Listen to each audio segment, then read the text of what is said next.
Roma. Unang Kabanata. Mula kay Pablo, isang alipin ni Hesukristo, tinawag upang maging apostol at hinirang upang mangaral ng magandang balita ng Diyos. Ang magandang balitang ito na ipinangako niya noong panguna sa pamamagitan ng mga propeta at sinasabi sa mga banal na kasulatan ay tungkol sa kanyang anak, ang ating Panginoong Hesukristo. Sa kanyang pagiging tao, siya'y ipinanganak mula sa lipi ni David, at sa likas na kabanalan ng kanyang espiritu, ipinahayag siyang anak ng Diyos sa pamamagitan ng isang makapangyarihang gawa, ang kanyang muling pagkabuhay. Sa pamamagitan niya, tinanggap namin sa Diyos ang kaloob na maging apostol, alang-alang kay Kristo, upang ang lahat ng bansa ay akayin sa pananampalataya at pagsunod sa Kanya. Kayo'y kabilang sa mga tinawag na maging mga tagasunod ni Hesukristo. Sa inyong lahat na nasa Roma, mga minamahal ng Diyos at tinawag upang maging banal, sumainyo nawa ang pagpapala at kapayapaang mula sa Diyos na ating Ama at sa Panginoong Hesukristo. Una sa lahat, nagpapasalamat ako sa aking Diyos sa pamamagitan ni Hesukristo dahil sa inyong lahat. Sapagkat ang inyong pananampalataya ay balitang-balita sa buong daigdig. Saksi ko ang Diyos na pinaglilingkuran ko ng buong puso sa pamamagitan ng aking pangangaral na magandang balita tungkol sa kanyang anak, na lagi ko kayong idinadalangin. Lagi kong hinihiling na loobin niyang ako'y makapunta riyan sa inyo. Nananabik akong makita kayo upang kayo'y mabahaginan ko ng mga kaloob ng Espiritu sa ikatitibay ninyo. Ang ibig kong sabihin, upang magkatulungan tayo sa ikatatatag ng bawat isa sa atin sa pamamagitan ng ating pananalig sa Diyos. Mga kapatid, ibig kong malaman ninyo na ilang ulit ko nang binalak na pumunta dyan. Ngunit laging may nagiging hadlang. Ibig kong makahikayat din dyan ng mga sasampalataya kay Kristo, tulad ng nagawa ko na sa ibang mga bansang hintil. May pananagutan ako sa lahat, sa mga sibilisado at sa mga barbaro, sa marurunong at sa mga mangmang. Kaya nga, ibig kong ipangaral din dyan sa Roma ang magandang balita.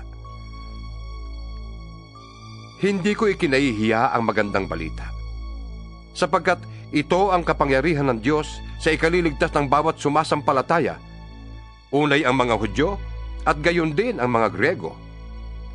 Sa magandang balita ay ipinapahayag kung paano pinawawalang sala ng Diyos ang tao. At ito ay sa pamamagitan ng pananampalataya buhat sa simula hanggang sa wakas. Ayon sa sinasabi ng kasulatan, ang pinawalang sala ay mabubuhay sa pamamagitan ng pananampalataya. Nahayag mula sa langit ang puot ng Diyos laban sa lahat ng kalapastanganan at kasamaan ng mga taong dahil na rin sa kanilang kasamaan ay hinahadlangan ng katotohanan. Sapagkat ang maaaring malaman tungkol sa Diyos ay maliwanag. Yamang iyon ay pinapahayag sa kanila ng Diyos. Mula pa ng likhain ng Diyos ang sanlibutan, ang kanyang kalikasang hindi nakikita, ang kanyang kapangyarihang walang hanggan, at ang kanyang pagka-Diyos ay maliwanag na iniahayag ng kanyang mga ginawa. Kaya't wala na silang maidadahilan pa. Kahit na alam nilang may Diyos, siya'y hindi nila pinarangalan bilang Diyos, ni pinasalamatan man lang. Sa halip, naghaka-haka sila ng mga bagay na walang kabuluhan, kaya't nagdilim ang hangal nilang pag-iisip. Sila'y nagmamarunong, ngunit lumitaw na hangal. Tinalikdan nila ang kadakilaan ng Diyos na walang kamatayan, at ang sinamba nila'y ang mga larawan ng mga taong may kamatayan, ng mga ibon, ng mga hayop na may 4 na paa, at ng mga hayop na gumagapang. Kaya't hinayaan na sila ng Diyos sa kanilang maruruming pagnanasa, hanggang sa hindi na nila mapigil ang paggawa ng kahalayan sa isa't isa. Ang katotohanan tungkol sa Diyos ay tinalikdan at pinalitan nila ng kasinungalingan.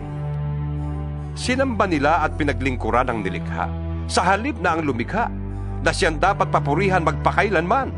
Amen. Dahil dito'y hinayaan sila ng Diyos sa mahalay na pagnanasa.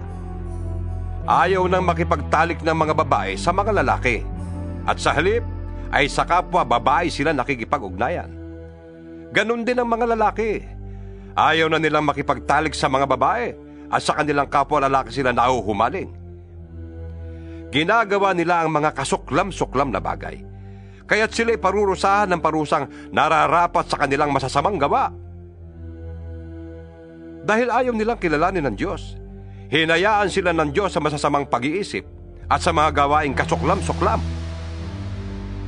Naging alipin sila ng lahat ng uri ng kasamaan, kasakiman, masasamang isip, pagkainggit, pagpatay, pagtatalo, pandaraya at masasamang hangarin.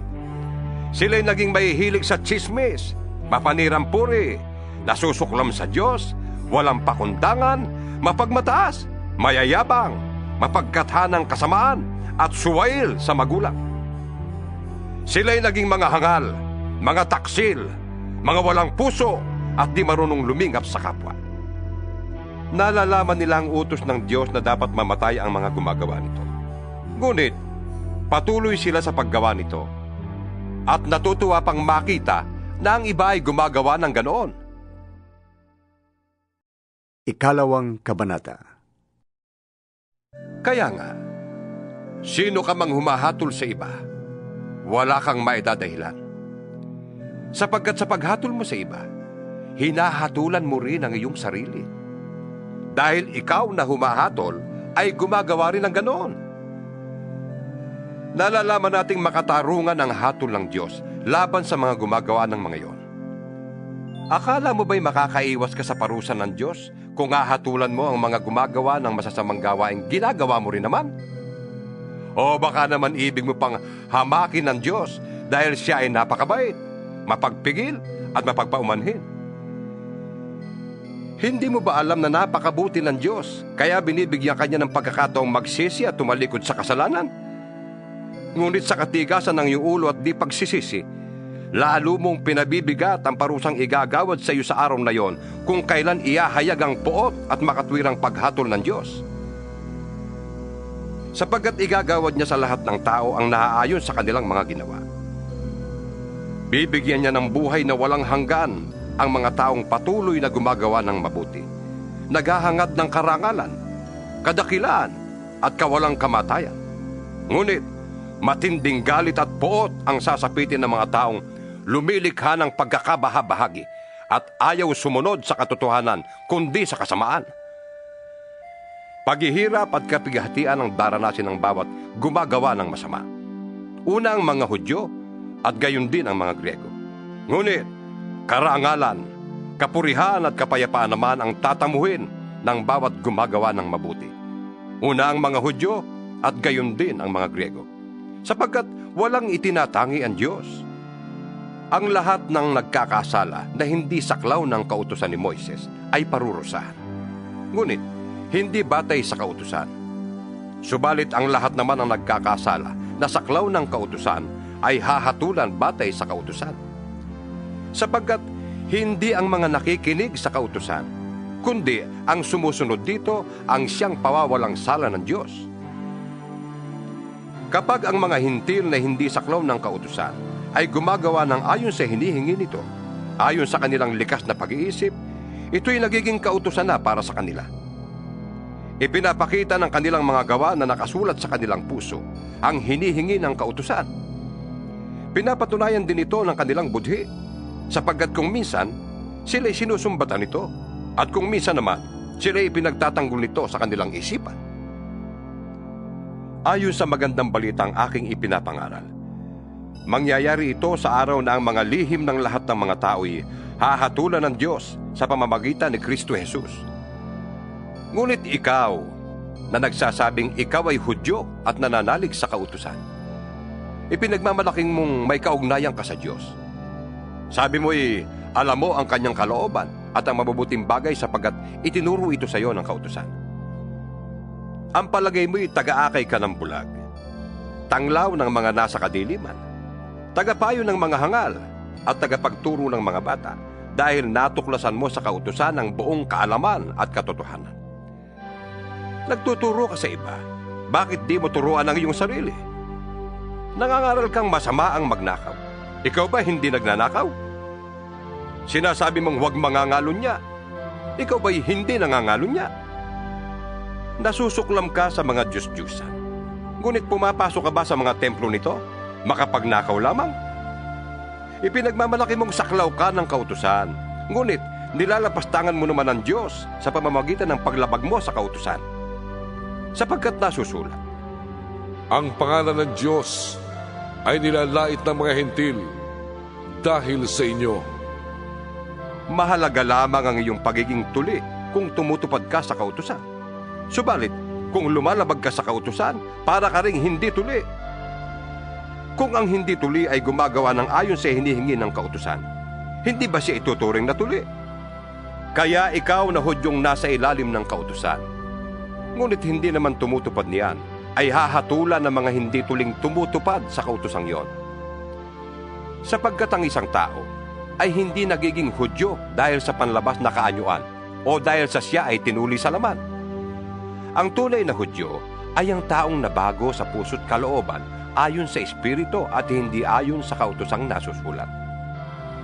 Hindi ang tao ang nagpaparangal sa kanya, kundi ang Diyos. Ikatlong Kabanata. Kung gayon, paano nakakalamang ang Hudyo sa hindi Hudyo? Ano ang kabuluhan ng pagiging tuli? Napakarami. Una sa lahat, ang mga Hudyo ang pinagkatiwalaan ng mga pahayag ng Diyos. Ano nga kung hindi naging tapat ang ilan sa kanila? Ang ibig kayang sabihin niyon ay hindi na rin tapat ang Diyos? Hindi. Sapagkat laging tapat ang Diyos kahit na ang lahat ng tao ay sinungaling. Ayon nga sa nasusulat tungkol sa Diyos, Lagi kang matuwid sa iyong mga salita. Lagi kang panalo kung ikaw ay litisin. ngunit kung ang kasamaan natin ay nagpapakilala ng katarungan ng Diyos, masasabi ba nating hindi siya makatarungan dahil tayo'y pinaparusahan niya? Ganyan ang pangangatwiran ng tao. Hinding-hindi. Kung hindi makatarungan ng Diyos, paano niya hahatulan ng sanlibutan? Kung sa pamamagitan ng aking kasinungalingan ay lalong lumilitaw ang kadakilaan ng Diyos, sapagkat lalong nakikilala na siya'y tapat, makatarungan kayang parusahan niya ako bilang isang makasalanan? Kung gayon, bakit nga hindi natin sabihin, gumawa tayo ng masama kung mabuti naman ang magiging bunga noon? Ganyan daw ang itinuturo namin, sabi ng mga naninira sa amin. Sila'y parurusahan ng Diyos at iyan ang nararapat. Ano ngayon? Ang kalagayan ba nating mga Hudyo ay mas mabuti kaysa sa mga hintil? Hindi.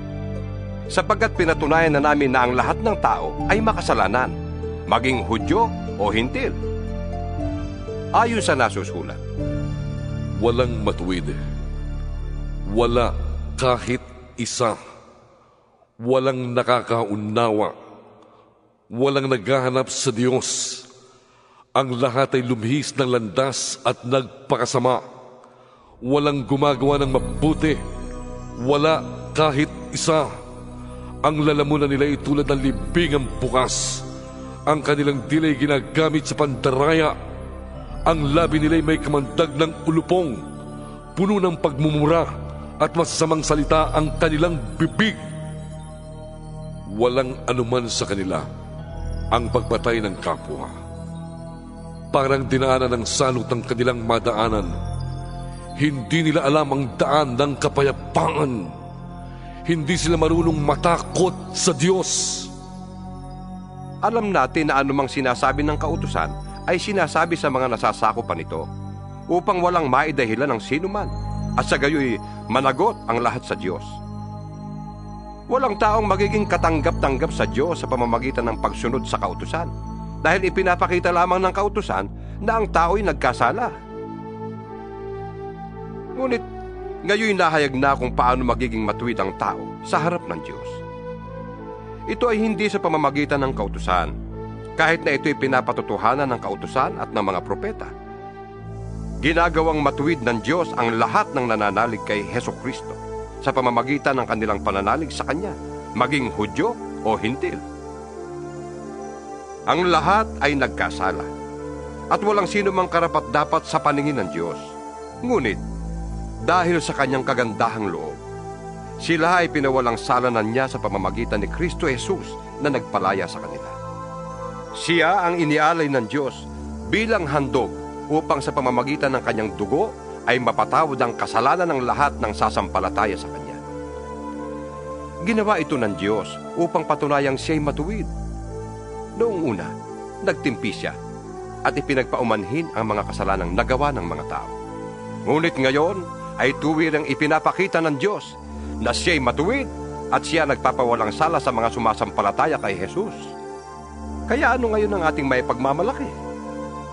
Wala. Anong dahilan nito? Dahil ba sa ating pagsunod sa kautusan? Hindi.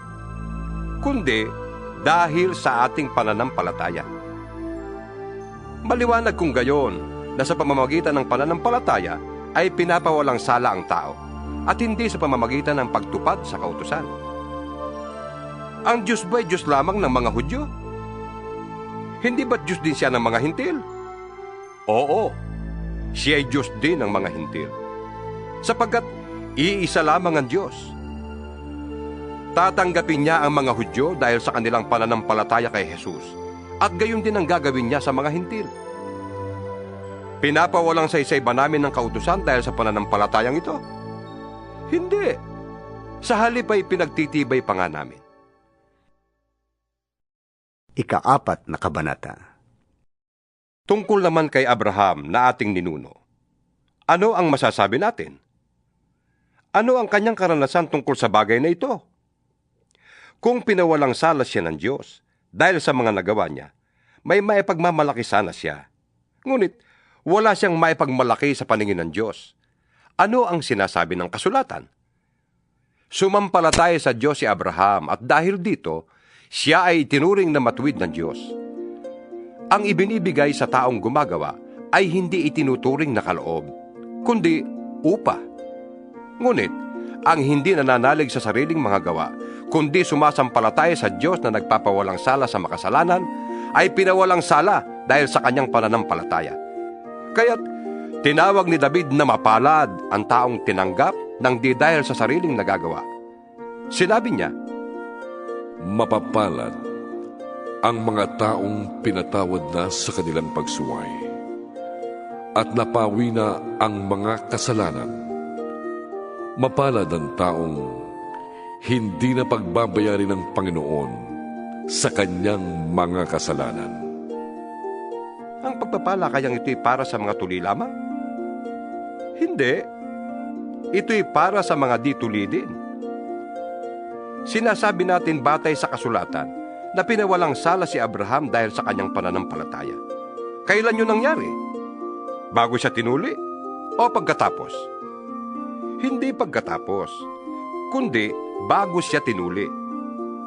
Tinuli siya bilang tanda na pinawalang sala na siya dahil sa pananampalatayang taglay na niya noong hindi pa siya tuli. Kaya't siya'y naging ama ng lahat ng sumasampalataya sa Diyos. At sa gayon, sila'y pinawalang sala kahit na hindi sila tinuli. At siya'y ama rin ng mga tuli. Hindi lamang dahil sa kanilang pagiging tuli, kundi dahil sa sila'y nanalig ding tulad ng ating ninunong si Abraham noong bago siya tinuli. Ipinangako ng Diyos kay Abraham at sa kanyang lipi na mamanahin nila ang daigdig na ito, hindi dahil sa pagsunod niya sa kautusan, kundi dahil sa siya'y itinuring na matuwid sa pamamagitan ng kanyang pananampalataya sa Diyos. Kung ang mga sumusunod sa kautusan ang siyang tatanggap ng ipinangako, walang saysayang pananampalataya at walang kabuluhan ng pangako. Ang kautusan ay may kalakip na parusa para sa mga lumalabag. Ngunit, kung walang kautusan, wala rin paglabag. Kaya nga sa pananampalataya na babatay ang pangako, upang ito'y maging isang kaloob na makakamtan ng lahat ng anak ni Abraham, hindi lamang ng mga sakop ng kautusan, kundi ng lahat ng may pananampalataya tulad ni Abraham. Sapagkat siya ang pinakaama nating lahat. Ganito ang nasusulat. Ginawa kitang ama ng maraming bansa.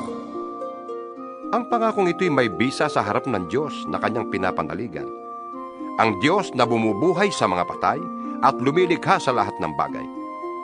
Kahit na wala ng pag-asang magkaanak, nanalig pa rin si Abraham na siya'y magiging ama ng maraming bansa. Ayon sa sinabi sa kanya, Magiging kasindami ng mga bituin ang iyong lipi. Hindi nang hina ang kanyang pananalig, kahit uugod-ugod na siya. Palibhas ay 100 taon na siya noon, at ang kanya namang asawang si Sarah ay baog. Hindi siya nag-alinlangan sa pangako ng Diyos. Sa halip, lalo siyang tumibay sa kanyang pananampalataya at nagpuri pa sa Diyos. Lubos siyang naniniwala na tutuparin ng Diyos ang kanyang pangako. Kaya't dahil sa kanyang pananampalataya, siya'y itinuring na matuwid ng Diyos. Ang salitang itinuring na matuwid ay hindi lamang para sa kanya, kundi para sa atin din naman. Tayo man ay ituturing na matuwid, tayong sumasampalataya sa Diyos na muling bumuhay kay Jesus na ating Panginoon. Siya'y ipinapatay dahil sa ating mga kasalanan at muling binuhay upang tayo'y mapawalang sala. 5 Kabanata. Yamang napawalang sala na tayo sa pamamagitan ng ating pananampalataya, mayroon na tayong kapayapaan sa Diyos sa pamamagitan ng ating Panginoong Hesukristo. Sa pamamagitan ng pananampalataya, tinamasa natin ang kagandahang loob ng Diyos at tayo'y nagagalak dahil sa pag-asang tayo'y makakasama niya sa kanyang kalwalhatian. Hindi lamang yan, ikinagagalak din natin ang mga kahirapang ating tinitiis. Dahil alam nating ito'y nagbubunga ng katyagaan, at ang katyagaan ay nagbubunga ng katatagan, at ang katatagan naman ay nagbubunga ng pag-asa. Hindi tayo nabibigo sa ating pag-asa, sapagat ang pag-ibig ng Diyos ay ibinuhos na sa ating mga puso sa pamamagitan ng Espiritu Santong ipinagkaloob sa atin. Sapagat noong tayo'y mahihina pa, namatay si Kristo sa takdang panahon para sa mga makasalanan. Mahirap mangyaring ialay ninuman ang kanyang buhay, alang-alang sa isang taong matuwid. Kahit na maaaring may mga ahas na gumawa nito, alang-alang sa isang taong mabuti. Ngunit, ipinadama ng Diyos ang kanyang pag-ibig sa atin nang mamatay si Kristo para sa atin noong tayo'y makasalanan pa. At ngayong napawalang sala na tayo sa pamamagitan ng kanyang dugo, lalo nang tiyak na maliligtas tayo sa poot ng Diyos sa pamamagitan niya. Dati, tayo'y mga kaaway ng Diyos. Ngunit, tinanggap na niya tayong mga kaibigan sa pamamagitan ng pagkamatay ng kanyang anak. Kaya't, tiyak na maliligtas tayo dahil si Kristo ay buhay. At hindi lamang yan, tayo'y nagagalak at nagpupuri sa Diyos sa pamamagitan ng ating Panginoong Hesukristo, sapagkat dahil sa Kanya ay tinanggap tayo ng Diyos na maging kaibigan niya. Ang kasalanan ay pumasok sa sanlibutan sa pamamagitan ng isang tao. At ang kamatayan ay pumasok sa pamamagitan ng kasalanan niya. Dahil dito, lumaganap ang kamatayan sa lahat ng tao, dahil ang lahat ay nagkasala. Nasa sanlibutan na ang kasalanan bago pa ibinigay ang kautusan. Ngunit kung walang kautusan, walang pinapanagot sa kasalanan. Gayunman, naghari pa rin ang kamatayan mula kay Adan hanggang kay Moises, pati sa mga taong hindi nagkasala na gaya ng pagsuway ni Adan sa utos ng Diyos. Si Adan ay anino ng isang darating balang araw. Ngunit magkaiba ang dalawang ito, dahil ang libreng kaloob ng Diyos ay hindi katulad ng kasalanan ni Adan. Totoong maraming tao ang namatay dahil sa kasalanan ng isang tao. Ngunit, ang kagandahang loob ng Diyos ay mas dakila, pati na ang kanyang libreng kaloob sa maraming tao sa pamamagitan ng biyaya ng isang tao, si Hesukristo. Ang kaloob ay higit na di hamak kaysa ibinunga ng pagsuway ni Adan. Nagdala ng hatol na kaparusahan ang kanyang pagsuway. Ngunit, ang kaloob na dumating sa kabila ng maraming pagsuway ay nagdulot ng kapatawaran. Sa pamamagitan ng isang tao, naghari ang kamatayan dahil sa kanyang kasalanan. Ngunit, Sa pamamagitan naman ng isang tao, si Hesukristo, lalong higit ang nakamtan ng mga taong kinahabagan ng sagana at pinawalang sala ng Diyos. Sila'y maghahari sa buhay sa pamamagitan ni Hesukristo. At kung paanong ang kasalanan ng isang tao ay nagdulot ng kaparusahan sa lahat, ang matuwid na ginawa ng isa ring tao ay nagdudulot ng kapatawaran at buhay sa lahat. Sapagkat kung ang lahat ay naging makasalanan dahil sa pagsuway ng isang tao, ang lahat ay mapapawalang sala dahil sa pagsunod ng isa ring tao. Nang magkaroon ng kautusan, dumami ang pagsuway. Ngunit, sa pagdami naman ng mga pagsuway, ay lalong sumagana ang kagandahang loob ng Diyos. Kaya nga, kung paano naghari ang kasalanan sa pamamagitan ng kamatayan, gayon din naman, maghahari ang kagandahang loob ng Diyos sa pamamagitan ng kanyang pagiging matuwid.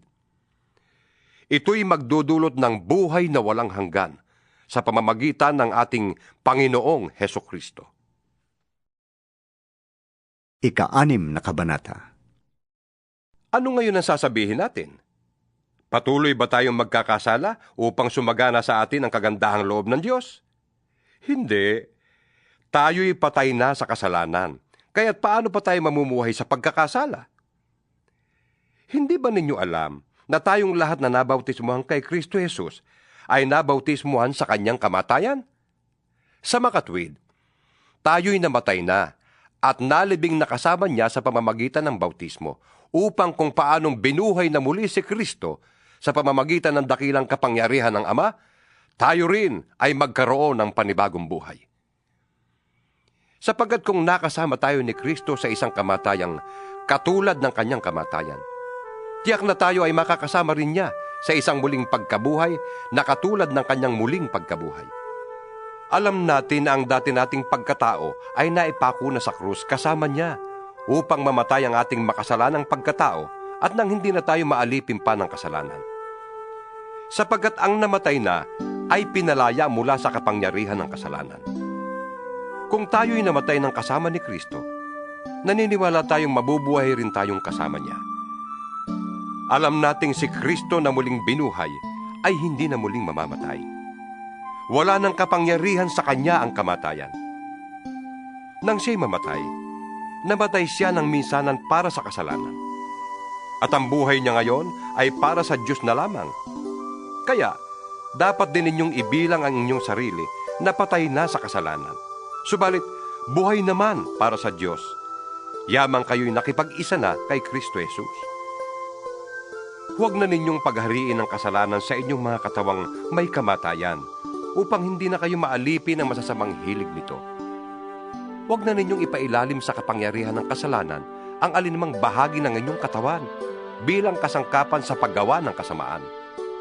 Sa halip, pasakop kayo sa Diyos bilang mga taong namatay na at muling binuhay. At ihandog ninyo sa Kanya ang inyong katawan bilang kasangkapan sa kabutihan. Sapagkat hindi na dapat maghari sa inyo ang kasalanan. Yamang kayo'y hindi na namumuhay sa ilalim ng kautusan, kundi sa ilalim ng mapagpalang habag ng Diyos. Ngayon, malaya na ba tayong magkasala dahil hindi na tayo sakop ng kautusan, kundi ng kagandahang loob ng Diyos? Hindi. Hindi ba ninyo alam na kapag nagpasakop kayo kanino man bilang alipin, kayo'y nagiging alipin ito, maging ito'y kasalanang hahantong sa kamatayan o ang pagsunod sa Diyos na hahantong sa pagiging matuwid? Ngunit, salamat sa Diyos. Kayong dating mga alipin ng kasalanan ay taus-pusong sumunod sa aral na ibinigay sa inyo. Pinalaya na kayo sa kasalanan, at kayo ngayon ay mga alipin na ng pagkamatuwid. Gumagamit ako ng karaniwang pangungusap dahil sa inyong likas na kahinaan. Kung paanong ipinailalim ninyo noong una ang inyong sarili sa karumihan at sa kasamaang palala ng palala, ilaan ninyo ngayon ang inyong sarili bilang alipin ng pagkamatuwid para sa mga banal na layunin. Noong alipin pa kayo ng kasalanan, hindi kayo sakop ng kabutihan. Ano ang napala ninyo sa mga bagay na iyon na ikinahihiya ninyo ngayon? Kamatayan ang ibinubunga ng mga iyon. Ngunit, Ngayong pinalaya na kayo mula sa kasalanan at naging alipin na ng Diyos, ang natamo ninyo'y isang buhay na banal, at ang ibinubungan nito'y buhay na walang hanggan. Sapagkat kamatayan ang kabayaran ng kasalanan, ngunit ang kaloob ng Diyos ay buhay na walang hanggan sa pamamagitan ni Kristo Jesus na ating Panginoon. Ikapitong Kabanata. Mga kapatid, kayo'y nakakaunawa ng batas. Alam ninyong ang isang tao'y nasasakop lamang ng batas habang siya'y nabubuhay. Halimbawa, ayon sa kautusan, ang isang babae ay nasasakop ng kanyang asawa habang nabubuhay ito. Subalit, kung mamatay na ang lalaki, malaya na ang babae sa batas na nagtatali sa kanya sa lalaking yun. Kaya nga, siya'y magkakasala ng pangangalo niya kung makikisama siya sa ibang lalaki habang buhay pa ang kanyang asawa. Ngunit, kung patay na ang kanyang asawa, malaya na siya sa batas na yon, at mag-asawa man siya sa ibang lalaki, hindi siya magkakasala ng pangangalo niya. Gayon din naman mga kapatid, namatay na kayo sa kautusan dahil kayo'y bahagi ng katawan ni Kristo. At ngayon, kayo ay kabilang sa mga nakipag-isa sa Kanya na muling binuhay upang magbunga tayo ng mabubuting gawa para sa Diyos. Noong tayo'y namumuhay pa ayon sa ating likas na pagkatao, ang ating mga masasamang hilig na pinupukaw ng kautusan ay nag-uudyok sa atin na gumawa ng mga bagay na hahantong sa kamatayan. Ngunit, malaya na tayo ngayon mula sa kautusan. Namatay na tayo sa kasalanang dating umaalipin sa atin, kaya tayo naglilingkod sa Diyos, hindi dahil sa lumang batas na nakasulat, kundi dahil sa bagong buhay sa pamamagitan ng Espiritu. Ang ibig bang sabihin nito'y ang kautusan ay masama? Hindi. Kaya lamang, kundi dahil sa kautusan, ay hindi ko sana nalaman kung ano ang kasalanan. Hindi ko sana nalaman kung ano ang pag-iimbot, kung hindi sinabi ng kautusan, huwag kang mag-iimbot. Ngunit dahil sa kautusan, ang loob ko'y pinukaw ng kasalanan sa lahat ng uri ng pag-iimbot, sapagkat walang kasalanan kung walang kautusan. Noong una, namuhay ako ng walang kautusan. Subalit nang dumating ang kautusan, nabuhay ang kasalanan at ako'y namatay. Ang kautusang dapat sanang magdulot sa akin ng buhay ay siyang nagdulot sa akin ng kamatayan. Sapagkat kinasangkapan ng kasalanan ang kautusan upang ako'y dayain, at sa gayon ay napatay nga niya ako. Kaya nga, banal ang kautusan at ang bawat utos ay banal, matuwid at mabuti. Ang ibig bang sabihin nito'y nagdulot sa akin ng kamatayan ng mabuting bagay? Hindi. Ang kasalanan ang pumatay sa akin sa pamamagitan ng mabuting kautusan. Nangyari ito upang maipakita kung ano nga ang kasalanan at upang mahayag sa pamamagitan ng kautusan na ang kasalanan ay talagang napakasama. Alam nating ang kautusan ay espiritual, ngunit ako'y makalaman at alipin ng kasalanan. Hindi ko maunawaan ang aking sarili, sapagkat hindi ko ginagawa ang ibig ko. Sa halip, ang kinasusuklaman ko ang siya kong ginagawa. Kung ginagawa ko ang hindi ko ibig, nangangahulugang sumasang-ayon ako na mabuti nga ang kautusan. Kaya, hindi na ako ang may kagagawa niyon, kundi ang kasalanang nananatili sa akin. Alam kong walang mabuting bagay na nananatili sa aking katawang makalaman. Kaya kong magnasa ng mabuti, ngunit hindi ko nga lamang magawa ang mabuting ninanasa ko. Sapagkat hindi ko ginagawa ang mabuting ibig ko, kundi ang masamang hindi ko ibig ang siya kong ginagawa. Kung ang ginagawa ko ay ang hindi ko ibig, hindi na akong gumagawa nito, kundi ang kasalanang nananatili sa akin. Ito ang natuklasan ko. Kapag ibig kong gumawa ng mabuti, ang masama ay malapit sa akin. Sa kaibuturan ng aking puso, ako'y nalulugod sa kautusan ng Diyos. Ngunit may ibang kapangyarihan sa aking katawan na salungat sa tuntunin ng aking isip. Ipinapaalipin ako ng kapangyarihang ito sa kasalanang nananatili sa aking katawan.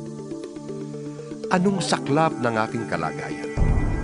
Sino kaya ang magliligtas sa akin sa katawang ito na nagpapahamak sa akin? Wala nang iba pa, kundi ang Diyos sa pamamagitan ni Jesucristong ating Panginoon. Salamat sa Kanya. Ito nga ang kalagayan ko. Sa aking isip, sinusunod ko ang kautusan ng Diyos. Ngunit, sa aking katawang makalaman, sinusunod ko ang tuntunin ng kasalanan. 8 Kabanata. Kaya nga, wala nang hatol na parusa sa mga taong nakipag-isa na kay Kristo Jesus. Wala na ako sa kapangyarihan ng kasalanan at kamatayan, sapagkat pinalaya na ako ng kapangyarihan ng Espiritong nagbibigay buhay sa pamamagitan ni Kristo Jesus. Ginawa ng Diyos ang hindi kayang gawin ng kautusan dahil sa likas na kahinaan ng tao. Isinugo niya ang kanyang sariling anak sa anyo ng taong makasalanan upang pawiin ang kasalanan. Sa gayon, hinatulan na niya ang kasalanang umaalipin sa tao. Ginawa ito ng Diyos upang ang hinihingi ng kautusan ay matupad na sa atin na namumuhay ayon sa Espiritu at hindi ayon sa hilig ng laman. Ang mga namumuhay ayon sa hilig ng laman ay walang pinapahalagahan kundi ang mga bagay na ukol sa laman. Ngunit ang mga namumuhay ayon sa kapangyarihan ng Espiritu ay mga bagay na espiritual ang pinapahalagahan. Ang pagsunod sa laman ay naghahatid sa kamatayan. Ngunit, ang pagsunod sa Espiritu ay nagdudulot ng buhay at kapayapaan. Kaya nga, kapag sinusunod ng tao ang mga hilig ng laman, siya'y nagiging kaaway ng Diyos, sapagkat hindi niya sinusunod ang batas ng Diyos at talaga namang hindi niya kayang sundin ito. At ang nabubuhay ayon sa laman ay hindi maaaring kalugdan ng Diyos. Ngunit hindi na kayo namumuhay ayon sa laman, kundi ayon sa Espiritu, dahil nananatili sa inyo ang Espiritu ng Diyos. Kung wala sa isang tao ang Espiritu ni Kristo, hindi kay Kristo ang taong yun. Ngunit kung nasa inyo si Kristo, kahit ang inyong mga katawan ay mamamatay dahil sa kasalanan, buhay naman ang inyong Espiritu dahil pinawalang sala na kayo ng Diyos. Kung nasa inyo ang Espiritu ng Diyos na siyang muling bumuhay kay Jesucristo, ang Diyos ding yan ang muling bubuhay sa inyong mga katawang namamatay sa pamamagitan ng kanyang Espiritong nananatili sa inyo. Mga kapatid, hindi na tayo alipin ng likas na hilig ng laman, kaya hindi na tayo dapat mamuhay ayon sa laman. Sapagkat mamamatay kayo kung namumuhay kayo sa laman, ngunit kung pinapatay ninyo sa pamamagitan ng Espiritu ang mga gawa ng laman, mabubuhay kayo. Ang lahat ng pinapatnubayan ng Espiritu ng Diyos ay mga anak ng Diyos. Sapagkat hindi ibinigay sa inyo ng Diyos ang Espiritu upang kayo'y gawing mga aliping namumuhay sa takot. Sa halip, ibinigay sa inyo ang Espiritu upang kayo'y gawing mga anak ng Diyos. Kaya nakakatawag tayo sa Kanya ng Ama, Ama ko.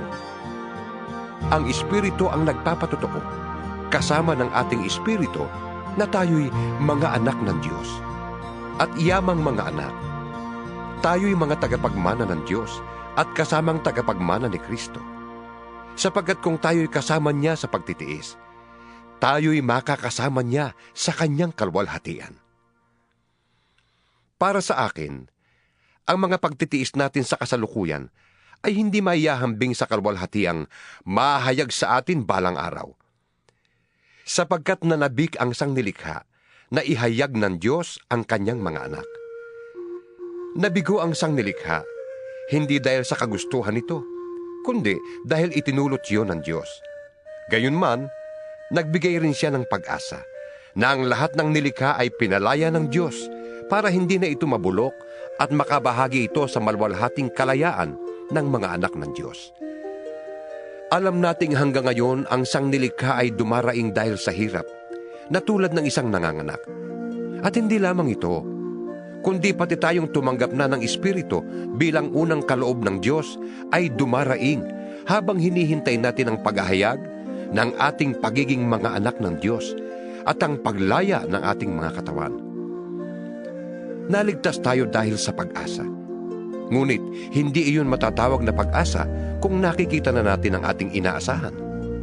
Sapagkat sinong tao ang aasa pa sa nakikita na niya?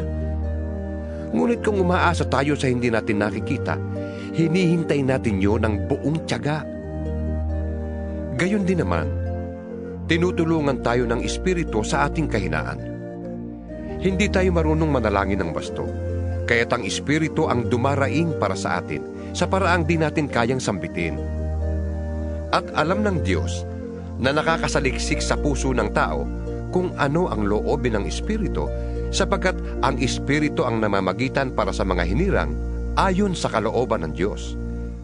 Alam nating sa lahat ng bagay ay ginagawa ng Diyos ang para sa ikabubuti ng mga nagmamahal sa Kanya, silang mga tinawag ayon sa Kanyang layunin. Sapagkat sa mula't mula pa'y alam na ng Diyos kung sino-sino ang magiging Kanya, at noong pa man ay pinili na niyang matulad sila sa Kanyang anak. Sa gayon, ang anak ang naging panganay sa lahat ng maraming magkakapatid. Ang mga pinili niya noon pang una ay Kanyang tinawag, at ang mga tinawag ay Kanya ring pinawalang sala, at ang mga pinawalang sala ay Kanya ring binahaginan ng Kanyang kalwalhatian. Ano pang masasabi natin tungkol dito? Kung ang Diyos ay panig sa atin, sino ang laban sa atin? Kung ang sarili niyang anak ay hindi niya ipinagkait, kundi ibinigay para sa ating lahat, hindi kaya niya ibibigay sa atin ang lahat ng bagay? Sino ang makapaghaharap ng sakda laban sa mga hinirang ng Diyos? Gayong ang Diyos ang nagpapawalang sala sa kanila. Sino ang hahatol na tayo'y parusahan? Si Kristo Jesus kaya na nasa kanan ng Diyos? Siya pa nga ang namatay at muling binuhay, at ngayon namamagitan para sa atin. Sino ang makakapaghiwalay sa atin sa pagmamahal ni Kristo? Ang kaguluhan kaya? Ang kapighatian, pag-uusig, gutom, kahirapan, panganib, o kamatayan? Gaya ng nasusulat. Dahil sa iyo, nanganganib kaming mamatay sa buong maghapon. Kami natutulad sa mga tupang papatayin. Hindi. Ang lahat ng yan ay kayang-kaya nating pagtagumpayan sa pamamagitan niya na nagmamahal sa atin. Sapagkat natitiyak kung walang makakapaghiwalay sa atin sa Kanyang pag-ibig. Kahit ang kamatayan, ang buhay, ang mga anghel, ang mga pamunuan o ang mga kapangyarihan, ang kasalukuyan o ang hinaharap, ang kataasan, ang kalaliman, o alinmang nilalang ay hindi makakapaghiwalay sa atin sa pag-ibig ng Diyos na ipinagkaloob sa atin sa pamamagitan ni Kristo Jesus na ating Panginoon. Ikasyam na kabanata. Katotohanan ng sinasabi ko. Ako'y kay Kristo at hindi ako nagsisinungaling. Saksi ko ang Espiritu Santo na malinis ang aking budhi sa sasabihin ko sa inyo. Matindi ang aking kalungkutan at di mapawi ang pagdaramdam ng aking puso. Dahil sa aking mga kababayan at kalahi, mamatamisin ko pang ako'y sumpain at mawalay kay Kristo alang-alang sa kanila. Sila'y mga Israelita at binigyan ng Diyos ng karangalang maging mga anak niya. Sa kanila nakipagtipan ng Diyos. Sa kanila rin ibinigay ang kautusan, ang tunay na pagsamba at ang kanyang mga pangako. Sa kanilang mga ninuno at sa kanilang lahi nagmula ang Kristo nang siya'y maging tao. Diyos na kataas-taasan at pinapapurihan magpakailanman. Amen. Hindi nangangahulugang nawala na ng kabuluhan ang salita ng Diyos, sapagkat hindi naman lahat ng mga Israelita ay kabilang sa bayang hinirang niya. At hindi rin ibinibilang na anak ni Abraham ang lahat ng nagmula sa kanya. Ganito ang sinabi ng Diyos, ang magmumula lamang kay Isaac ang ibibilang na lahi mo. Kaya nga, hindi lahat ng anak ni Abraham ay ibinibilang na anak ng Diyos, kundi yun lamang mga saklaw ng pangako ng Diyos. Sapagkat ganito ang pangako. Babalik ako sa 1 taon, sa ganito ring panahon, at magkakaanak ng isang lalaki si Sarah. At hindi lamang yun. Kahit naiisa lamang ang ama ng 2 anak ni Rebecca, na walang iba kundi ang ating ninunong si Isaac. ipinakilala ng Diyos na ang kanyang pagpili ay ayon sa sarili niyang layunin at hindi batay sa gawa ng tao. Kaya't bago pa ipanganak ang mga bata at bago pa sila makagawa ng anumang mabuti o masama, ay sinabi na ng Diyos kay Rebecca, Maglilingkod ang nakatatanda sa kapatid niyang nakababata. ayon nga sa nasusulat. Minahal ko si Jacob at kinapootan ko si Esau. Masasabi ba nating hindi makatarungan ng Diyos dahil dito? Hindi. Sapagkat ganito ang sabi niya kay Moises, Mahahabag ako sa ibig kong kahabagan at maaawa ako sa ibig kong kaawaan. maliwanag kung gayon na ang pasya ng Diyos ay nababatay sa kanyang habag, hindi sa kalooban o pagsisikap ng tao. Sapagkat ayon sa kasulatan, ay sinabi niya sa hari ng Ehipto, Ginawa kitang hari upang sa pamamagitan mo'y maipakilala ko ang aking kapangyarihan at maipahayag ang aking pangalan sa buong daigdig. Kaya nga, kinahahabagan ng Diyos ang sinumang ibig niyang kahabagan at pinapatigas niya ang ulo ng ibig niyang pagmatigasin. Sasabihin mo naman sa akin, kung gayon, bakit pa sinisisi ng Diyos ang tao? Sino ba ang makakasalungat sa kanyang kalooban? Ngunit ikaw na tao lamang, sino kang mangangahas na sumagot ng ganoon sa Diyos? Masasabi kaya ng tao sa lumikha sa Kanya? Bakit ninyo ako ginawang ganito? Wala bang karapatan ng gumagawa ng palayok na bumuo ng mamahalin o mumurahing sisidlan mula sa isang tumpok ng lupa? Kahit na ibig ipakita noon ng Diyos ang kanyang poot at ipakilala ang kanyang kapangyarihan, buong tiyaga pa rin niyang pinagtiisan ang mga taong dapat sanang parusahan at lipulin. Ginawa niya yon upang ipakilala ang kanyang walang kapantay na kadakilaan sa mga taong kanyang kinahabagan, na noong una pa'y inihanda na niya para sa kaluwalhatian. Tayo ang mga taong yan. Tayong tinawag niya hindi lamang mula sa mga Hudyo, kundi mula rin sa mga Hintil. Ganito ang sinasabi niya sa aklat ni Osias, Iyong dating hindi ko bayan ay aking tatawaging bayan ko. At ang dating hindi ko mahal ay aking tatawaging mahal ko. At ang sinabihang kayo'y hindi ko bayan ay tatawaging mga anak ng Diyos na buhay. Ito naman ang ipinahayag ni Isaias tungkol sa Israel. Kahit na maging kasindami ng buhangin sa dagat ang bilang ng mga anak ni Israel, kaunti lamang sa kanila ang maliligtas, sapagkat mahigpit at mabilis na hahatulan ng Panginoon ang daigdig. Si Isaias din ang nagsabi, Kung ang makapangyarihang Panginoon ay hindi nagtira ng ilan sa ating lipi, tayo sana'y naging gaya ng Sodoma at naging tulad ng Gomora. ano ngayon ang masasabi natin? Ang mga hintil na hindi nagsikap na maging kalugod-lugod sa Diyos ay kinalugdan niya? Sila ay pinawalang salan niya sa pamamagitan ng pananampalataya. Ngunit ang Israel naman na nagsikap na maging kalugod-lugod sa Diyos sa pamamagitan ng kautusan ay nabigo. Bakit? Dahil sinikap nilang kalugdan sila ng Diyos sa pamamagitan ng mga gawa at hindi sa pamamagitan ng pananampalataya sa Kanya. Natisod sila sa batong katitisuran ayon sa nasusulat. Naglalagay ako sa Siyon ng batong katitisuran, isang malaking bato na kanilang kadadapaan. Ngunit ang sumasampalataya sa Kanya ay di mabibigo. 10 kabanata. Mga kapatid, ang pinakananais ko at idinadalangin sa Diyos ay maligtas ang Israel, sapagkat saksi akong sila'y nagsisikap na maging kalugod-lugod sa Diyos. Mali nga lamang ang kanilang naging batayan, dahil hindi nila alam ang pagiging matuwid na mula sa Diyos. Kaya sinisikap nilang gumamit ng sarili nilang pamamaraan, sa halip na sundin ang pamamaraang itinakda ng Diyos. Sapagkat si Kristong kaganapan ng kautusan, at sa gayon ay nagiging matuwid ang sinumang sasampalataya sa Kanya. Ganito ang sinulat ni Moises tungkol sa pagiging matuwid batay sa kautusan. Mabubuhay ang tumutupad ng kautusan.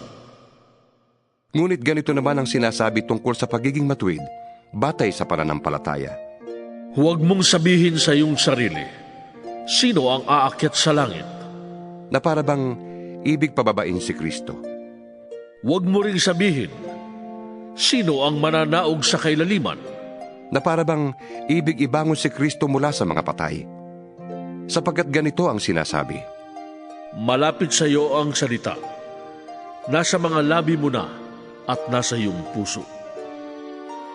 Ang tinutukoy dito'y ang salitang ipinangangaral namin tungkol sa pananampalataya. Kung ipahayag ng iyong labi na si Jesus ay Panginoon at buong puso kang sasampalataya na siya muling binuhay ng Diyos, maliligtas ka.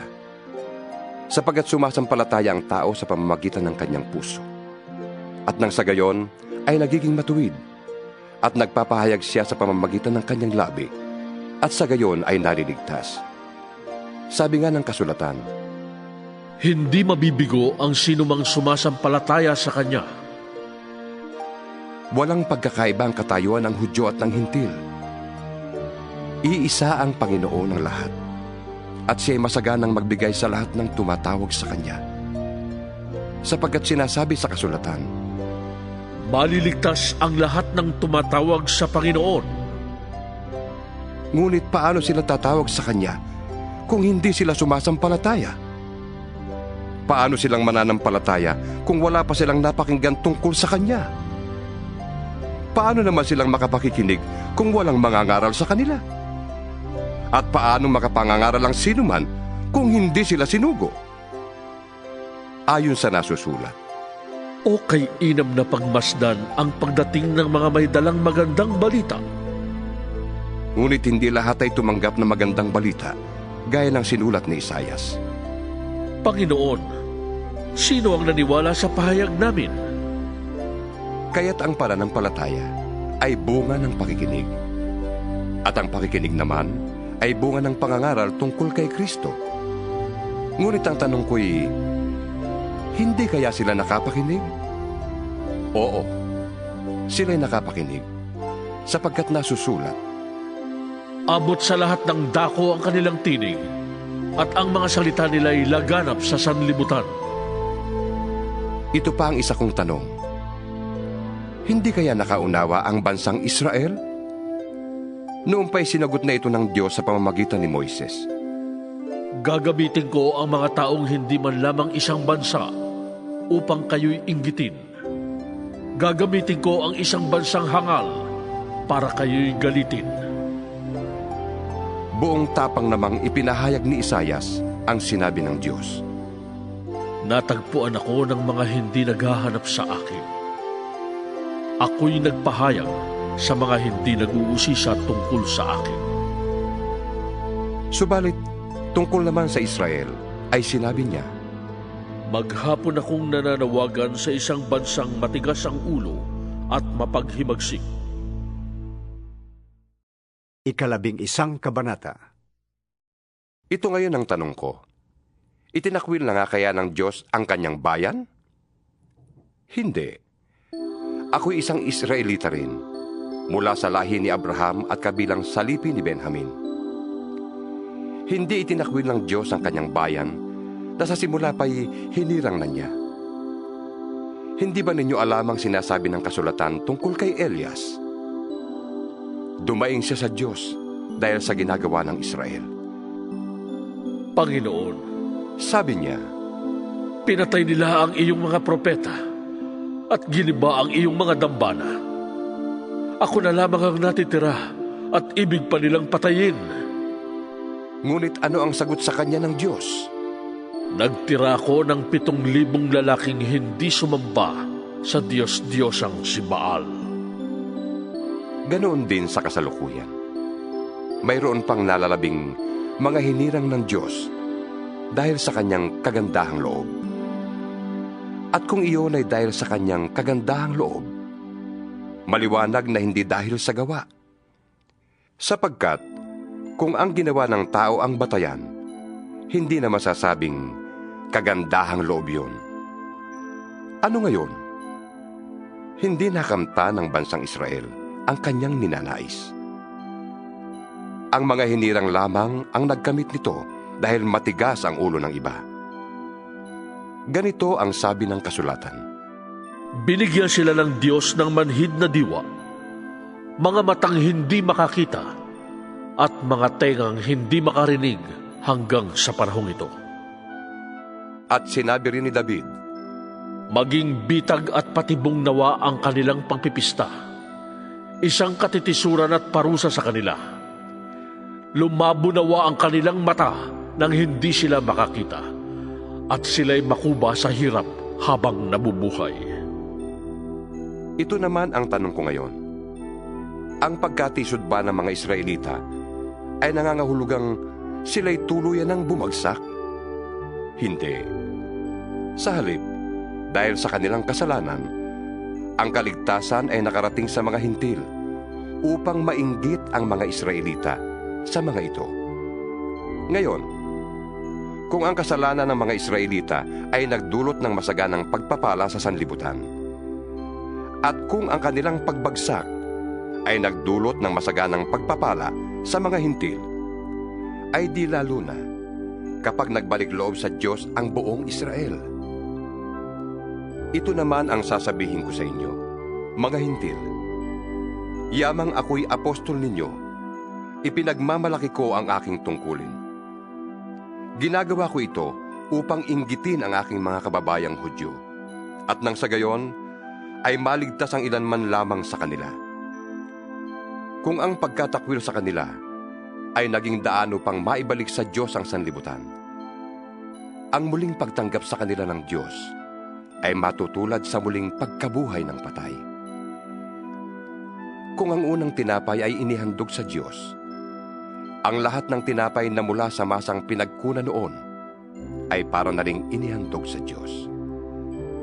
At kung ang ugat ng punong kahoy ay inihandog sa Diyos, gayon din ang mga sanga nito.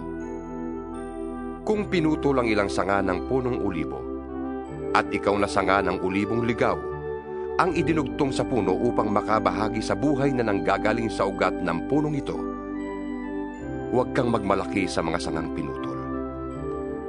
Alalahanin mong hindi ikaw ang bumubuhay sa mga ugat. Ang mga ugat ang bumubuhay sa iyo.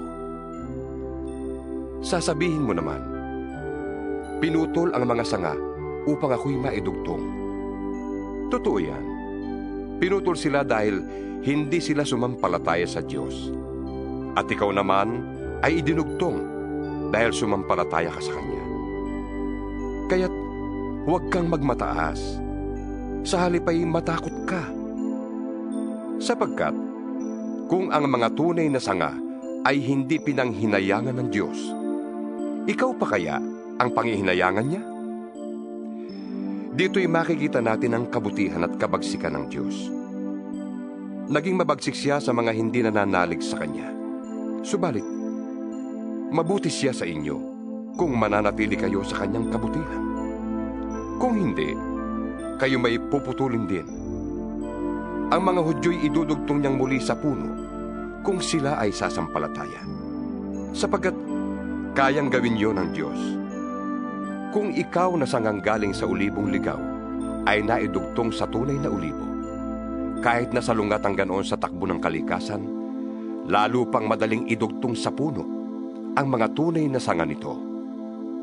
Mga kapatid, isang hiwaga ang ibig kong malaman ninyo upang hindi maging mataas ang palagay ninyo sa inyong sarili. Ang pagmamatigas ng Israel ay pansamantala. Tatagal lamang yon hanggang sa mabuo na ang takdang bilang ng lahat ng mga hintil na lalapit sa Diyos. Kapag nangyari yon, maliligtas ang buong Israel ayon sa sinasabi sa kasulatan. Magbubuhat sa Sion ang tagapagligtas. Papawiin niya ang kasamaan sa lahi ni Jacob. At ito ang gagawin kong kasunduan namin kapag pinawi ko na ang kanilang mga kasalanan. Dahil tinanggihan ng mga Israelita ang magandang balita, sila'y naging kaaway ng Diyos. At kayong mga hintil ang nakinabang. Ngunit dahil sa sila'y hinirang ng Diyos, sila'y mahal pa rin niya, alang-alang sa kanilang mga ninuno. Sapagkat hindi nagbabago ng isip ang Diyos tungkol sa kanyang mga kaloob at pagtawag. Noon, kayong mga hintil ay hindi sumusunod sa Diyos. Ngunit ngayon, kayo ay tumanggap ng habag ng Diyos nang hindi sumunod ang mga Hudyo. Gayon din naman, ngayong nahahabag ang Diyos sa inyo. Ang mga Hudyo naman ay hindi sumusunod upang mahabag din ang Diyos sa kanila. Sapagkat hinayaan ng Diyos na maalipin ang lahat ng tao sa kasalanan upang maipadaman niya sa kanila ang kanyang habag. Lubhang napakasagana ang kayamanan ng Diyos. Di matarok ang kanyang karunungan at kaalaman. Sino ang makapagpapaliwanag ng kanyang mga kapasyahan? Sino ang makakaunawa ng kanyang mga pamamaraan? Gaya ng nasusulat. Sino ang nakakaalam sa pag-iisip ng Panginoon? Sino ang maaaring maging tagapayo niya? Sino ang nakapagbigay ng anuman sa Diyos na dapat bayaran ng Diyos? Sapagkat mula sa Kanya at sa pamamagitan niya at sa Kanya ang lahat ng bagay. Sa Kanya ang karangalan magpakailanman. Amen. 12 kabanata. Kaya nga, mga kapatid, alang-alang sa masaganang habag ng Diyos sa atin, ako'y nakikiusap na ialay ninyo ang inyong sarili bilang handog na buhay, banal at kalugod-lugod sa Kanya. Ito ang karapat-dapat na pagsamba ninyo sa Diyos. Huwag kayong umayon sa takbo ng mundong ito. Mag-iba kayo sa pamamagitan ng pagbabago ng inyong isip upang malaman ninyo ang kalooban ng Diyos, kung ano ang mabuti, kalugod-lugod at ganap na kalooban niya. Dahil sa kaloob ng Diyos sa akin, sinasabi ko sa bawat isa sa inyo, huwag ninyong pahalagahan ang inyong sarili ng higit sa nararapat. Sa halip, pakaisipin ninyong mabuti ang tunay ninyong katayuan, ayon sa sukat ng pananampalatayang ipinagkaloob ng Diyos sa bawat isa sa inyo. Kung paanong ang katawan ay binubuo ng maraming bahagi at magkakaiba ng gawain ang bawat isa, gayon din naman, kahit na tayo'y marami, nabubuo tayo sa iisang katawan ni Kristo. At tayong lahat ay bahagi ng isa't isa. Tumanggap tayo ng iba't ibang kaloob ayon sa kagandahang loob ng Diyos. Kaya't gamitin natin ang mga kaloob na yan. Kung ang ating kaloob ay pagsasalita ng pahayag mula sa Diyos, magpahayag tayo ayon sa sukat ng ating pananampalataya.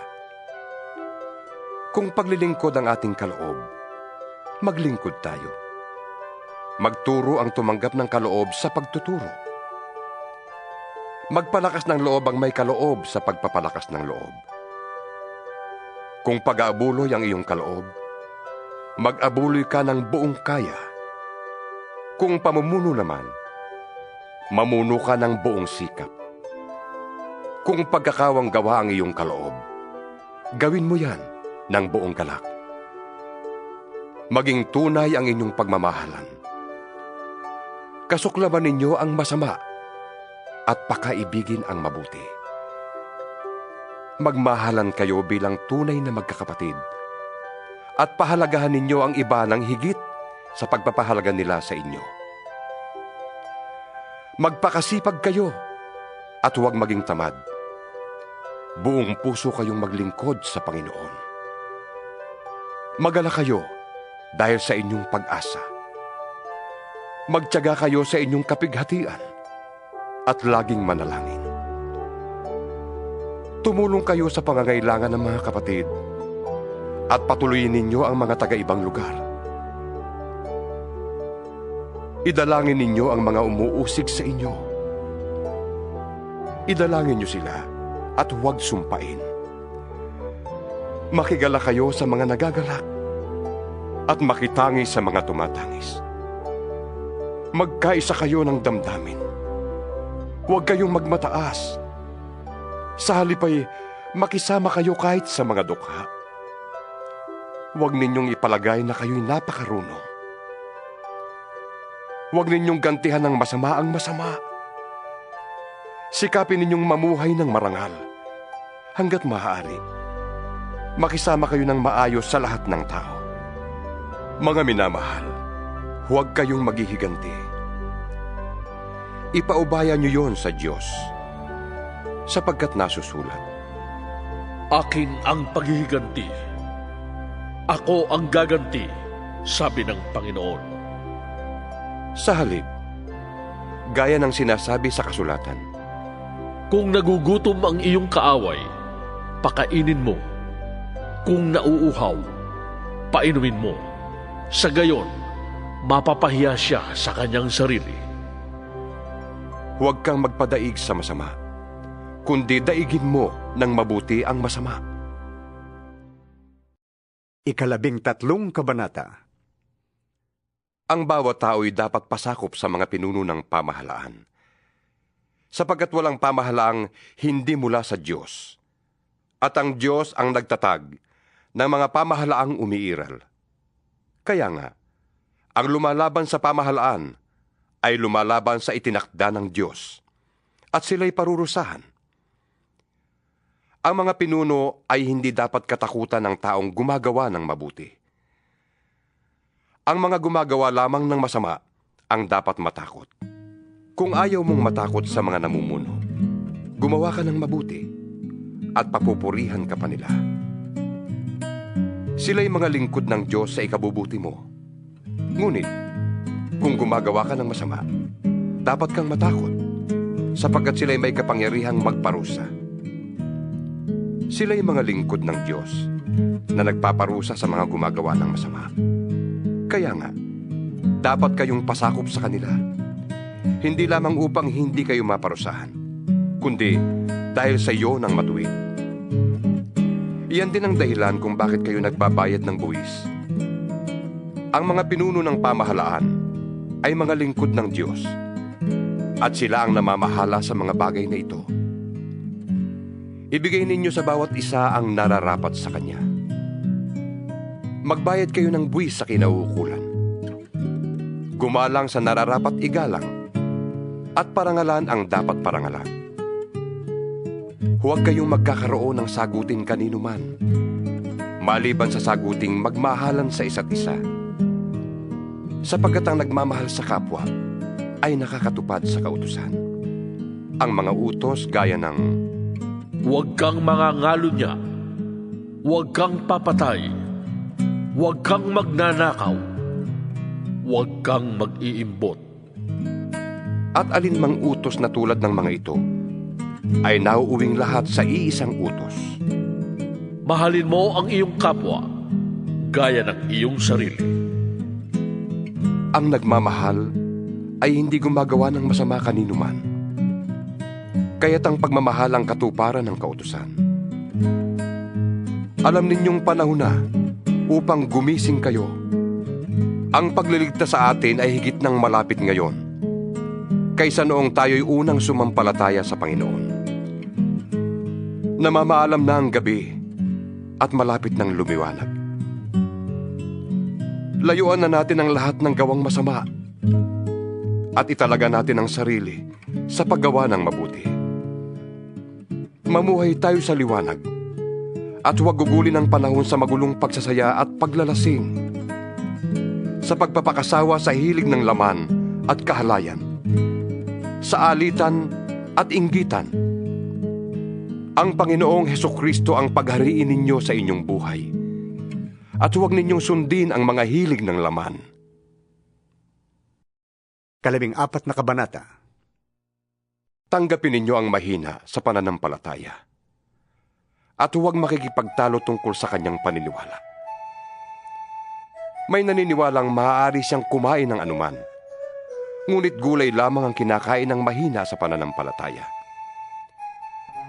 Huwag hamakin ng taong kumakain ng anuman. Ang kumakain ng gulay lamang At huwag namang hatulan ng kumakain ng gulay lamang ang taong kumakain ng anuman, sapagkat siya'y tinatanggap din ng Diyos. Sino ka upang humatol sa utusan ng iba? Ang Panginoon lamang niya ang makahatol kung siya'y karapat-dapat o hindi. At aariin naman siyang karapat-dapat sapagkat kayang gawin yun ng Panginoon. May nagpapahalaga sa isang araw ng higit kaysa ibang mga araw. May naniniwala namang pare-pareho ang lahat ng araw. Magpakatatag ang bawat isa sa kanyang sariling pasya sa bagay na ito. Ang nagpapahalaga sa isang araw ay nagpapahalaga nito alang-alang sa Panginoon. Ang kumakain ng anuman ay kumakain niyon alang-alang sa Panginoon. Yamang nagpapasalamat siya sa Diyos. Yun namang hindi kumakain ng ilang uri ng pagkain ay gumagawa ng ganoon alang-alang din sa Panginoon. At nagpapasalamat din siya sa Diyos. Walang sino man sa atin ang nabubuhay o namamatay para sa kanyang sarili lamang. Kung tayo'y nabubuhay, sa Panginoon tayo nabubuhay. At kung tayo'y namamatay, sa Panginoon tayo namamatay. Kaya nga, sa mabuhay o sa mamatay, tayo'y sa Panginoon. Sapagkat si Kristo ay namatay at muling nabuhay, upang maging Panginoon ng mga patay at ng mga buhay. Ngunit ikaw, bakit mo hinahatulan ang iyong kapatid? At ikaw naman, bakit mo hinahamak ang iyong kapatid? Tayong lahat ay haharap sa hukuman ng Diyos, sapagkat sinasabi sa kasulatan, Yamang ako'y buhay, sabi ng Panginoon. Ang lahat ay luluhod sa harap ko, at ang bawat dilay magpupuri sa Diyos. Kaya, sasagutin ng bawat isa sa atin sa Diyos ang mga bagay na ating ginagawa. Huwag na tayong humatol sa isa't isa. Huwag din tayong maging dahilan ng pagkakasala ng ating kapatid. Dahil sa aking pakikipag-isa sa Panginoong Hesus, natitiyak kong walang pagkaing likas na masama, kundi nasa akala lamang ng tao yon. Kung inaakala ni numan na ipinagbabawal ang isang pagkain, bawal yun sa kanya. Kaya, kung dahil sa kinakain mo, ay sumama ang loob ng iyong kapatid, hindi na ayon sa pag-ibig ang ginagawa mo. Si Kristo'y namatay para sa kanya, kaya't huwag mo siyang ipahamak dahil sa iyong pagkain. Pag-ingatan mong ang inaakala mong tama ay huwag masamain ang iba. Sapagkat ang pagkain o inumin ay walang kinalaman sa paghahari sa atin ng Diyos. Ang mahalaga rito ay ang pagiging matuwid, magandang pagsasamahan, at kagalakang kaloob ng Espiritu Santo. Ang naglilingkod kay Kristo ng may ganitong kaisipan ay kinalulugdan ng Diyos at iginagalang ng mga tao. Kaya't pagsikapan nating gawin ang mga bagay na makapagdudulot ng kapayapaan at makakapagpatibay ng pananampalataya ng isa't isa. Huwag ninyong ipahamak ang iniligtas ng Diyos dahil lamang sa pagkain. Walang pagkaing likas na masama. Ang masamay kung magkakasalang iba dahil sa iyong kinakain. Mabuti ang di kumain ng karne o uminom ng alak o gumawa ng anumang magiging sanhi ng pagkakasala ng iyong kapatid. Ikaw na lamang at ang Diyos ang dapat makaalam ng iyong paniniwala tungkol sa bagay na ito. Maligaya ang taong di sinusumbata ng kanyang budhi kapag ginagawa niya ang mga bagay na inaakala niyang tama. Ngunit ang sino mang kumakain sa kabila ng kanyang pag-aalinlangan ay nagkakasala, sapagkat hindi siya nagiging tapat sa kanyang paniniwala. Kasalanan ang paglabag sa sariling paniniwala. 15 kabanata. Tayong malalakas ay dapat magpaumanhin sa mga pagkukulang ng mga mahihina sa pananampalataya. Huwag ang sariling kasiyahan lamang ang ating isipin. sikapin nating lahat na bigyang kasiyahan ang ating kapwa para sa ikabubuti niya at sa ikalalakas ng kanyang pananampalataya. Si Kristo man ay hindi naghangad ng sariling kasiyahan, kundi ayon sa nasusulat. Ako ang ininsulto ng uminsulto sa iyo. Anumang nasa kasulatan noong panguna ay nasulat para maturuan tayo, sapagkat lumalakas ang ating loob at nagkakaroon tayo ng pag-asa kapag binabasa natin ang mga aral na matatagpuan doon. Itulot nawa ng Diyos na siyang nagbibigay sa atin ng katatagan at lakas ng loob, na kayo'y mamuhay ng may pagkakaisa kay Kristo Jesus. Sa gayon, sama-sama kayong magpupuri sa Diyos at Ama ng ating Panginoong Hesukristo. Kung paanong kayo'y malugod na tinanggap ni Kristo, tanggapin ninyo ang isa't isa upang mapapurihan ng Diyos. Sinasabi ko sa inyo, si Kristo'y naglingkod sa mga Hudyo upang patunayan na ang Diyos ay tapat at tinutupad ang mga pangako niya sa kanilang mga ninuno, at upang ang mga hintil naman ay magpuri sa Diyos dahil sa kanyang habag.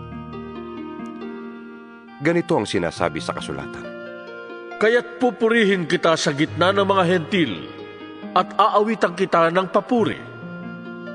Sinabi pa, Magalak kayo, mga hentil, kasama ng kanyang bayan. at sinabi pa rin, Magpuri kayo sa Panginoon, kayong mga hentil. Lahat ng bansa ay magpuri sa Kanya. idinagdag pa ni Isaias, May isisilang sa lahi ni Jesse ang titindig upang maghari sa mga hentil. Siya ang magiging pag-asa nila. pagpalain nawa kayo ng Diyos na bukal ng pag-asa, at pagkalooban niya kayo ng kagalakan at kapayapaan sa pananampalataya, upang tumibay ang inyong pag-asa sa pamamagitan ng kapangyarihan ng Espiritu Santo. Mga kapatid, lubos akong naniniwalang kayo'y puspos ng kabutihan at may sapat na kaalaman at kaya na ninyong turuan ang isa't isa. Gayunman, sa sulat na ito'y naglakas loob akong paalalahanan kayo tungkol sa ilang bagay. Ginawa ko ito dahil sa kaloob ng Diyos sa akin, na maging lingkod ni Kristo Jesus bilang pari sa mga hintil. Ipinapangaral ko sa kanila ang magandang balita ng Diyos upang sila'y maging handog na kalugod-lugod sa Kanya. Yamang sila'y pinabanal na ng Espiritu Santo. Kaya't bilang lingkod ni Kristo Jesus, may katwiran akong ipagmalaki ang aking paglilingkod sa Diyos. Wala akong pinapangahasang ipagmalaki, kundi ang ginawa ni Kristo upang maakit ang mga hintil na sumunod sa Diyos sa pamamagitan ko. Sa pamamagitan ng aking mga salita at gawa, sa tulong ng mga himala at kababalaghan, at sa kapangyarihan ng Espiritu Santo. Kaya't sa lahat ng lupain, mula sa Jerusalem hanggang sa Ilirico, ay naipangaral ko ang magandang balita tungkol kay Kristo. Ang hangad ko'y ipangaral ito sa mga takong hindi pa nakikilala si Kristo, upang hindi ako magtayo sa pundasyon ng iba. Ganito ang sinasabi ng kasulatan. Makakakilala ang hindi pa nakakabalita tungkol sa Kanya. Makakaunawa ang hindi pa nakakarinig tungkol sa Kanya. Iyan ang dahilan kung bakit hindi ako matuloy-tuloy sa pagpunta sa inyo. Ngunit ngayong tapos na ang gawain ko sa lupaing ito, at yamang maraming taon nang ibig kong makapunta riyan, inaasahan kong magkikita tayo pagdaan ko diyan, papuntang Espanya. Inaasahan ko ring ako'y tutulungan ninyong makarating doon matapos tayong magkasama-sama ng kaunting panahon. Ngunit sa ngayon ay pupunta muna ako sa Jerusalem upang dalhin ang tulong sa mga kapatid doon, sapagkat Minabuti ng mga taga-Macedonia at Akaya na magpadala ng abuloy para sa mga mahihirap na kapatid sa Jerusalem. Malugod nilang ginawa yon at talaga namang dapat nilang gawin. Dahil ang mga hintil ay nakabahagi ng mga pagpapalang espiritual ng mga Hudyo. Nararapat lamang na tulungan nila ang mga Hudyo sa pamamagitan ng kanilang pagpapalang material. Pagkabigay ko ng nasabing tulong sa mga kapatid sa Jerusalem, daraan ako riyan pagpunta ko sa Espanya. Naniniwala akong pagpunta ko riyan ay taglay ko ang masaganang pagpapala ni Kristo. Nakikiusap ako sa inyo mga kapatid, alang-alang sa ating Panginoong Hesukristo at sa pag-ibig ng Espiritu. Tulungan ninyo ako sa pamamagitan ng inyong taimtim na pananalangin. Idalangin ninyong maligtas ako sa mga hindi sumasampalatayang nasa Judea. At naway tanggapin ng mga kapatid sa Jerusalem ang paglilingkod ko para sa kanila. Sa gayon, kung loloobin ng Diyos, masaya akong makakarating diyan at makakapagpahinga sa inyong piling. Sumainyo nawa ang Diyos na pinagmumula ng kapayapaan. Amen. 16 na kabanata.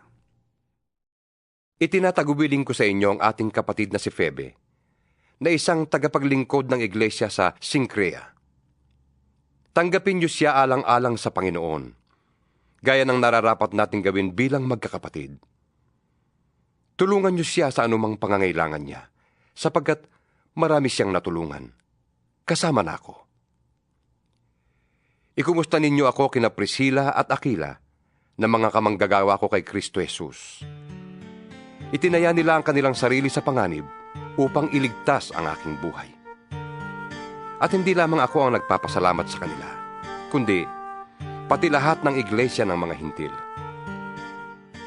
Ikumusta rin ninyo ako sa iglesyang nagtitipon sa kanilang bahay. Ipaabot din ninyo ang aking pangungumusta sa mahal kong kaibigan na si Epeneto, na siyang unang nanalig kay Kristo doon sa Asya. Ikumusta ninyo ako kay Maria na nagpakahirap sa paglilingkod para sa inyo. Ikumusta ninyo ako sa mga kababayan kong sina Andronico at Junia na nakasama ko sa bilangguan. Sila'y kilala ng mga apostol at naunang naging Kristiyano kaysa sa akin. Ikumusta ninyo ako kay Ampliato na aking minamahal sa Panginoon. Ipakibati ninyo ako kay Urbano, na kamanggagawa natin kay Kristo. At ang mahal kong kaibigang si Istakis. Ikumusta din ninyo ako kay Apeles na subok ang katapatan kay Kristo.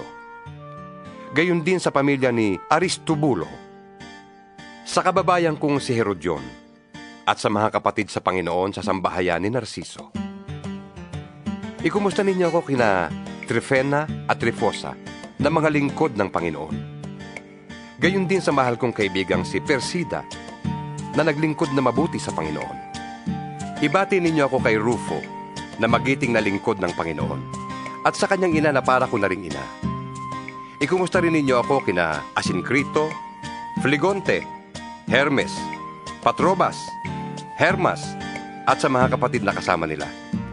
Ibati ninyo ako kina Filologo, Julia, Nereo at sa kanyang kapatid na babae. Gayon din kay Olimpas at sa lahat ng kapatid na kasama nila. Magbatian kayo bilang magkakapatid. Binabati kayo ng lahat ng mga iglesia ni Kristo. Nakikiusap ako sa inyo mga kapatid. Mag-ingat kayo sa mga lumilikha ng pagkakampi-kampi at nagiging sanhi ng pagtalikod sa mga aral na tinanggap ninyo. Iwasan ninyo sila. Ang mga taong gayon ay hindi kay Kristong Panginoon natin naglilingkod, kundi sa kanilang pansariling hangarin. Inililigaw nila ang mga may mahinang pag-iisip sa pamamagitan ng kanilang magaganda at matatamis na pangungusap. Kahit na balitang-balita ang inyong pagkamasunurin kay Kristo, bagay na ikinagagal ako. Ibig kong maging matalino kayo tungkol sa mga bagay na mabuti, at walang malay naman sa masama. Ang Diyos ang bukal ng kapayapaan. Malapit na niyang ipalupig sa inyo si Satanas. Pagpalain kayo ng ating Panginoong Hesus. Binabati kayo ni Timoteo na aking kamanggagawa. Gayon din, ang mga kababayan kong sina Lucio, Jason, at Sosipatro. Akong si Tercio, na tagasulat ng liham na ito, ay bumabati rin sa inyo sa pangalan ng Panginoon. Kinukumusta kayo ni Gayo na tinutuluyan ko. Sa bahay niya nagtitipon ang buong iglesia. Kinukumusta rin kayo ni Erasto na ingat yaman ng lungsod at ng ating kapatid na si Cuarto. Purihin nawa ang Diyos na makapagpapatibay sa inyo sa pamamagitan ng magandang balita tungkol kay Hesukristo na ipinapangaral ko. Ang magandang balitang yan ay isang hiwagang nalihim sa loob ng mahabang panahon. At sa utos ng walang hanggang Diyos ay nahayag ngayon sa lahat ng bansa sa pamamagitan ng mga sinulat ng mga propeta upang ang lahat ay magpasakop kay Kristo. Naway papurihan magpakailanman ng Diyos na tanging marunong sa lahat sa pamamagitan ni Hesukristo. Amen.